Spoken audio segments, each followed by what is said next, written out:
My time in a cult. I don't think of myself as special, but it seems that the supernatural, the paranormal, and the downright mysterious just tends to gravitate towards me. I'm not looking for it, it just finds me. And honestly, I think it always has. This one's been sitting in the back of my mind for years. I've never said it all out loud before, but lately something's been gnawing at me again, and I thought you of all people might believe me. It started normal enough. A new church opened in our town. Not some mega church or traveling revival, just a small local congregation. The church was led by a married couple, Pastor Gregory and his wife Veronica. They were friendly, charismatic, too charismatic now that I think about it, the kind of people who smile a little too wide and never blink long enough. There was this older woman named Susan, real sweet lady. She always sat near the front and wanted to speak during the open testimony part of the service. One time she stood up and barely got a sentence out before Veronica turned and gave Greg this look. That's all it took. He walked across the sanctuary in the middle of her speaking, put his hand on her shoulder, and forced her to sit back down. The room went cold, silent.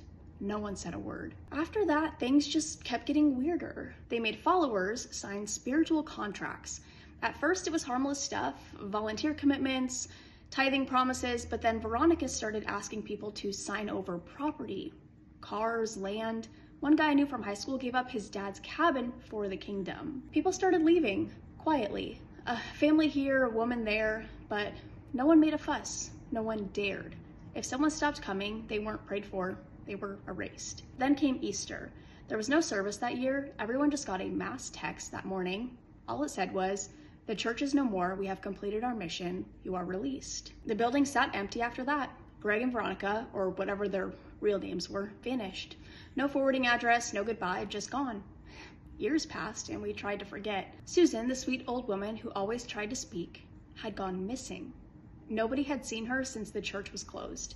At first they thought she may have moved in with family, but eventually somebody checked the old church building. It had been boarded up since that Easter. They found her body in the basement, wrapped in a stained altar cloth like a sacrifice nobody wanted to admit had happened. Worse, her entire estate, every penny, had been legally transferred to Veronica and Greg 6 weeks before the church vanished.